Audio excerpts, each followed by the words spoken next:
The Turkish Get Up might be the most complicated movement that you do ever. It is so many steps, but it's a great way for identifying areas of weakness. For example, my Turkish Get Up taught me that my hip flexors are tight as humanly possible, and that causes issues in other lifts, transitively, such as squats or anything, really anything. So I'm going to show you setup. What you do is you take your weight or kettlebell and you hold it in rack position.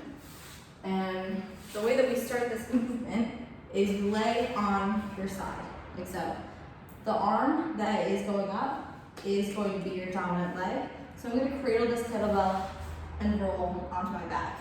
From there, I'm going to set my scapula and keep my chest up, and then press the bell up just outside of me.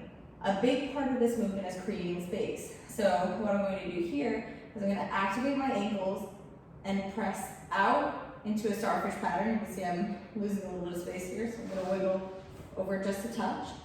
And both of my ankles are flexed hard. My scapula sets again.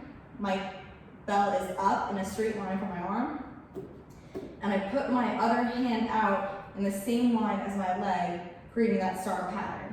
Then, still active, I'll place my foot close, but with the knee out towards my hip. That knee drives out so that it doesn't valgus. That's where my issue comes in, because I've got that tight hip flexor. So I'm pressing so hard and engaging my ankle. I'm pressing so hard that my hips want to lift off the ground. And what I'm going to do is I'm going to transition my weight with my knee out, up onto my forearm. The bell is still up overhead. Then I press into my hand, and my hand will drift in towards my hip. From there, I'm taking my leg and I'm weaving through, and I want to look up, and it creates a windmill-like movement. My foot here is going to windshield wiper to the side, and I come up into the lunge.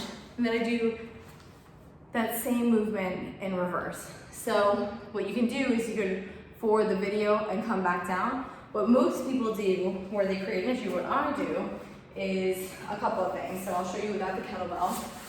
For one, things that you'll do incorrectly. If I'm coming up on my left side, when I come up here, my knee will valgus, and I'll go to pop up to the side rolled in, instead of pushing through the floor and popping up straight up. So remember that you want to create this line. From there, when they come onto their hands, they drive through, maybe they'll come in too close. And maybe from there, they won't be able to lift because their lunge will be too long, or they'll get to this point where their knee comes back and they won't know where to go. So you have to remember to windshield wiper your knee. It's helpful to wear pants for this one.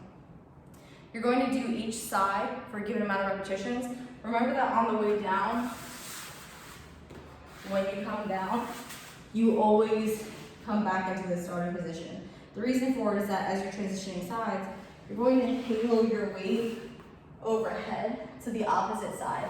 That way you're not at a risk of doing something reckless and tearing your labrum by holding your arm out to the side unnecessarily.